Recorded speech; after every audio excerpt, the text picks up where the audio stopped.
નમસ્કાર દર્શક મિત્રો, સ્પાર્ક ટુડે ન્યૂઝમાં આપનું સ્વાગત છે। ચોમાસાની સિઝન શરૂ થઈ છે। ગત ચોમાસામાં વડોદરા શહેરના તમામ નગરજનોએ ખૂબ જ કપરી પરિસ્થિતિનો ભોગ બનવું પડ્યું હતું। મુસળધાર વરસાદ થયો હતો, પાણી ભરાયા હતા અને તેના જ કારણે લોકોને ભારે હાલાકીનો સામનો પણ કરવો પડ્યો હતો। ત્યારે ફાયર વિભાગ દ્વારા અત્યારે ચોમાસાને ધ્યાનમાં રાખીને જ નવી બોટો જે વસાવવામાં આવી છે વડોદરા મહાનગરપાલિકા દ્વારા, અને એનું જે ટેસ્ટિંગ અત્યારે અહીંયા સુસાગર ખાતે થઈ રહ્યું છે। જે રીતે ગત વખતે વડોદરા શહેરમાં ઠેર ઠેર જગ્યાએ પાણી ભરાયા હતા, લોકોને રેસ્ક્યુ કરવામાં આવ્યા હતા, ઘણી જહેમત ઉઠાવવામાં આવી હતી, અને એવી જ પરિસ્થિતિ જો કદાચ સર્જાય તો અને પાણી ભરાય તો આગોતરા આયોજનના ભાગરૂપે વડોદરા મહાનગરપાલિકા દ્વારા અલગ અલગ 10 જેટલી બોટો નવી વસાવવામાં આવી છે, અને તેના જ જે બોટ છે તેને લઈને ટેસ્ટિંગ અત્યારે હાથ ધરવામાં આવી રહ્યું છે વડોદરા શહેરના ઐતિહાસિક સુસાગર તળાવ ખાતે। સાથે સાથે જે ફાયરના જે કર્મચારીઓ પણ છે તેમને પણ બચાવ કામગીરી કઈ રીતે કરી શકાય તેની તાલીમ આપવામાં આવી રહી છે। આ જે તમામ જે બોટો છે તે નવી વસાવવામાં આવી છે। જરૂર પડે પૂરની પરિસ્થિતિ સર્જાય તો આ બોટો વડોદરા શહેરના લોકોને રેસ્ક્યુ કરવા માટે કામે લાગે તે અનુસંધાને આ બોટોને વસાવવામાં આવી છે, અને તેનું જે ટેસ્ટિંગ અત્યારે અહીંયા સુસાગર ખાતે થઈ રહ્યું છે। આ જે રબર બોટો છે ખાસ કરીને, અને અત્યાધુનિક મશીન સાથેની આ બોટો છે। જે અમારા કેમેરામેનને કહે રાહુલને કે એ મશીન જે પાછળ લાગેલું છે ખાસ કરીને આ એક અગત્યનું સાધન એક બોટનું હોય છે, અને એ કેપેસિટી એની વધારે છે કે ઓછી છે તે જાણી શકાય છે, અને તે જ પ્રમાણે તે કામ પણ કરતું હોય છે। ત્યારે આ સુસાગર ખાતે ટેસ્ટિંગ જ્યારે ચાલી રહ્યું છે ત્યારે વડોદરા મહાનગરપાલિકાના મ્યુનિસિપલ કમિશનર અરુણ મહેશ બાબુ પણ અહીંયા પહોંચ્યા છે। Chief fire officer Manoj Patil, deputy municipal commissioner Gangasingh સહિત અધિકારીઓ અહીંયા પહોંચ્યા છે। આજે પરીક્ષણ ચાલી રહ્યું છે તેને અત્યારે જોઈ અને સૂચન કરી રહ્યા છે, યોગ્ય માર્ગદર્શન આપી રહ્યા છે વડોદરા ફાયર વિભાગને। અને અત્યારે આ જે બોટનું ટેસ્ટિંગ જે ચાલી રહ્યું છે તેમાં ખાસ કરીને કર્મચારીઓને તાલીમ પણ આપવામાં આવી રહી છે। ત્યારે મ્યુનિસિપલ કમિશનર જાતે અહીંયા પહોંચ્યા છે સુસાગર ખાતે, અને આ કામગીરીને નિહાળી રહ્યા છે અને જરૂરી સૂચનો પણ કરવામાં આવી રહ્યા છે।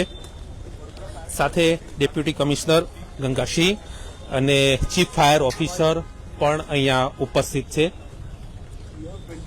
જે રીતે ગત વર્ષે વડોદરા શહેરમાં પાણી ભરાયા હતા અને લોકોને રેસ્ક્યુ કરવામાં જે જહેમત ઉઠાવવી પડી હતી, ખૂબ જ સારી કામગીરી વડોદરા મહાનગરપાલિકા હસ્તકના ફાયર વિભાગે પણ કરી હતી, તમામ જવાનોએ પણ કરી હતી। ત્યારે ફરી એકવાર ચોમાસું માથે છે ત્યારે ફરી એકવાર આ જે નવી વસાવેલી જે બોટ છે અને તે માટેનું જે પ્રશિક્ષણ અહીંયા સાથે સાથે પરીક્ષણ કરવામાં આવી રહ્યું છે। તમામ જે જવાનો સાથે આપાતકાલિક પરિસ્થિતિમાં કઈ રીતે યોગ્ય કાર્યવાહી કરી શકાય તે માટે અત્યારે આ ટેસ્ટિંગ ચાલી રહ્યું છે, અને તેને અત્યારે આ ટેસ્ટિંગને જોવા માટે મ્યુનિસિપલ કમિશનર, ડેપ્યુટી કમિશનર પણ અહીંયા પહોંચ્યા છે, અને જરૂરી સૂચનો પણ તેમના દ્વારા કરવામાં આવી રહ્યા છે। તમામ ફાયર વિભાગનો સ્ટાફ પણ અહીંયા ઉપસ્થિત છે, અને આજે નવી બોટ જે વિકસાવવામાં આવી છે આધુનિક મશીન સાથેની આ બોટ છે, જે ગમે તેવી પરિસ્થિતિમાં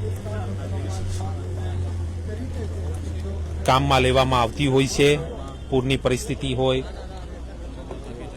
કે બચાવ કામગીરી હોય, આ તમામ જગ્યાઓ પર આ બોટની જરૂરિયાત ઊભી થતી હોય છે। ત્યારે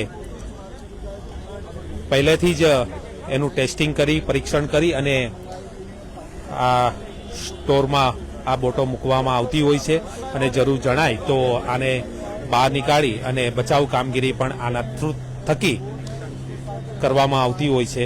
ત્યારે અત્યારે 8 જેટલી બોટો છે તે બોટો અત્યારે અહીંયા વડોદરાના ઐતિહાસિક સુસાગર તળાવ ખાતે ઉતારવામાં આવી છે, અને એનું પરીક્ષણ ચાલી રહ્યું છે.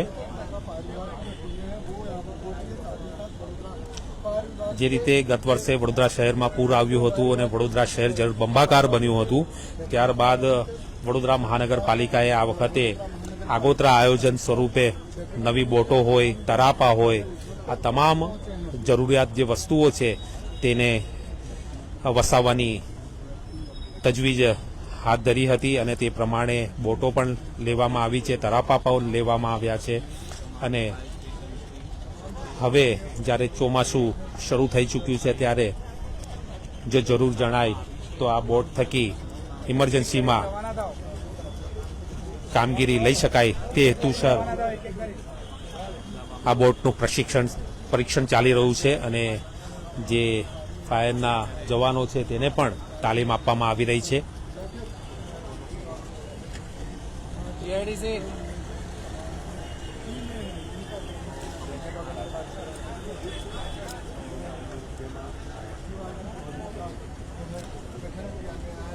વડોદરા મહાનગરપાલિકાના જે ફાયર વિભાગ છે, જે જૂની બોટો છે અને નવી પણ લેવામાં આવી છે, આ તમામનું પરીક્ષણ થતું જ હોય છે. પરંતુ આ નવી બોટો જ્યારે અત્યારે વસાવવામાં આવી છે ત્યારે ઘણા પાણીમાં ઉતારીને જ એનું પ્રશિક્ષણ કરવામાં આવી રહ્યું છે અને સુસાગર ખાતે આ પાણીની માત્રા વધારે હોય ત્યાં અત્યારે આ પ્રશિક્ષણ ચાલી રહ્યું છે. દર્શક મિત્રો, જે રીતે ગત વર્ષની વાત કરીએ તો ગત વર્ષે 3 વાર વડોદરા શહેરમાં પૂરના પાણી ભરાયા હતા. લોકોને ખાસી અગવડનો સામનો કરવામાં પડ્યો હતો. સરકાર તરફથી કમિટી રચવામાં આવી હતી વિશ્વામિત્રીને સાફ કરવા માટેની, ઊંડી કરવા માટેની જે કામગીરી પછી હાથ ધરાઈ હતી. અત્યારે આ કામગીરી પાલિકાએ જે દાવો કર્યો છે તે પ્રમાણે કરી દેવામાં આવી છે. વિશ્વામિત્રીને ઊંડી કરવામાં આવી છે, પહોળી કરવામાં આવી છે અને તમામ જે અવરોધરૂપ જે જાડી ઝાકરાઓ છે તેને દૂર કરવામાં આવ્યા છે. ત્યારે ફાયર વિભાગ પણ અત્યારે બધી રીતે સક્ષમ કરી દેવામાં આવ્યું છે. નવી સાધનો છે તે પણ વસાવવામાં આવ્યા છે અને તેની જે બોટો છે તેનું પરીક્ષણ અત્યારે ચાલી રહ્યું છે અને કમિશનર તરફથી અત્યારે સૂચનો કરવામાં આવી રહ્યા છે. મ્યુનિસિપલ કમિશનર અરુણ મહેશ બાબુ, તેમની સાથે પણ વાત કરીશું. સર, શું કહેશો, કઈ રીતનું પરીક્ષણ ચાલી રહ્યું છે આજે?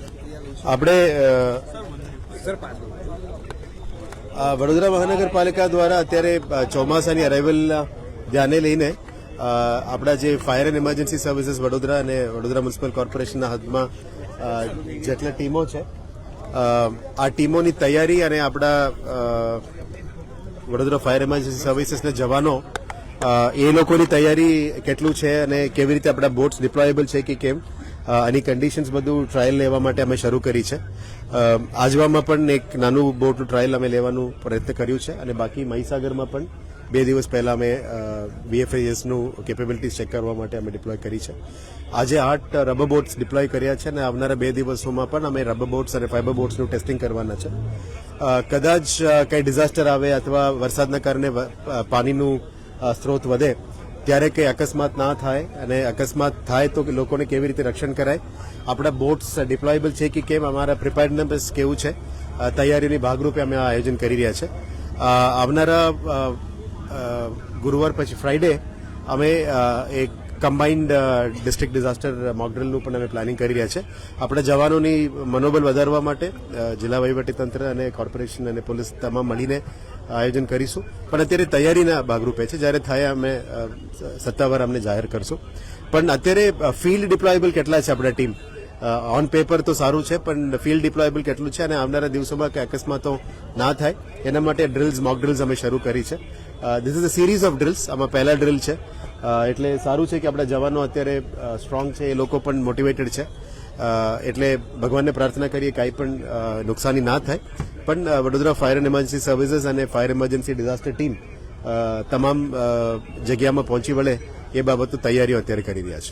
કેટલાક ક્યુઆરટીની ટીમોનું ગઠન કરવામાં આવ્યું છે? ક્યુઆરટી ટીમ્સ અત્યારે ઝોન વાઇઝ અમે કર્યા છે. 4 ક્યુઆરટી ટીમ્સ ડેપ્યુટી મ્યુનિસિપલ કમિશનર્સના નિગરાનીમાં ઓર્ડર થઈ છે. આવનારા દિવસોમાં અમે વોર્ડ વાઇઝ પણ એની કરવાના છે. અત્યારે ઝોન વાઇઝમાં ઝોનલ એન્જિનિયરની ટીમ અને વીએફએસની ટીમ, ગાર્ડનના ટીમ અને સોલિડ વેસ્ટના ટીમને ગઠન કર્યું છે.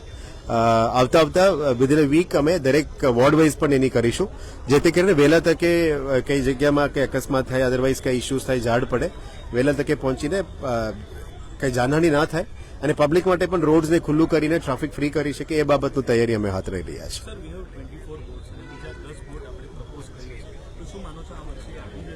We are trying our best two get it as quickly as possible અને અત્યારે એસડીઆરએફ એનડીઆરએફ સાથે પણ વાત કરી છે. કદાચ જરૂરત પડે તો અમે વધારાની બોટ્સ પણ બહારથી લેવાના અત્યારે તૈયારી કરી રહ્યા છે. ધી ઓર્ડર્સ પ્લેસ કરીએ છીએ, વહેલા તકે મળી જાય એના બાબતમાં અમે ટ્રાય કરી રહ્યા છીએ. બોટ સિવાય અન્ય સંસાધનો પણ જી આવનારા દિવસોમાં જે કટર્સ છે, મોટી ઇન્ફ્રાસ્ટ્રક્ચર કે પડી જાય તો કટર્સ છે, અદરવાઇઝ ટ્રીમિંગ મશીન્સ છે, ગાર્ડન ઇક્વિપમેન્ટ્સ છે, રોડ સ્વીપિંગ મશીન્સ છે અને આવનારા દિવસોમાં જેસીબી બોટ્સ પણ મંગાવી છે, જેથી કરીને મેક્સિમમ રોડ્સમાં ઝાડ અથવા કે પડી જાય અથવા કાચો ડેમેજ થાય એને દૂર કરવા માટે નાનું મશીન્સ લેતા હોય છે. વધારાનું મશીન્સ આવી રહ્યા છે. આવનારા દિવસોમાં વિધિન 10 days 15 daysની અંદર આવી જશે. એટલે મોન્સૂન એક્ટિવિટીને સાચા અર્થમાં ફેસ કરવા માટે અને સાચા અર્થમાં નિકાલ કરવા માટે અમે પ્રયત્ન કરી રહ્યા છીએ. Thank you. આ હતા મ્યુનિસિપલ કમિશનર અરુણ મહેશ બાબુ. તેઓએ જણાવ્યું છે કે તમામ રીતે વડોદરા મહાનગરપાલિકાનું ફાયર વિભાગ સજ્જ છે. કોઈપણ પરિસ્થિતિને પહોંચી વળવા માટે જે વડોદરા મહાનગરપાલિકાનું ફાયર વિભાગ છે તે તમામ સાધનો વસાવવામાં આવ્યા છે અને જે તમામ સાધનો છે તે તમામ સાધનોનું ટેસ્ટિંગ પણ કરી દેવામાં આવ્યું છે. આગામી દિવસોમાં મોકડ્રીલ થકી તમામ સાધનો, તમામ કર્મચારીઓનું પરીક્ષણ પણ કરવામાં આવશે. એટલે આશા રાખીએ કે આવનારા દિવસોમાં વડોદરા શહેરને પૂરનું પરિસ્થિતિ ના જોવી પડે અને જો જોવી પડે તો વડોદરા મહાનગરપાલિકાનું તંત્ર પૂરેપૂરું સક્ષમ છે તેવું અત્યારે મ્યુનિસિપલ કમિશનર જણાવી રહ્યા છે. કેમેરામેન રાહુલ કપ્તાન સાથે Paresh Makwana, spark today news, Vadodara.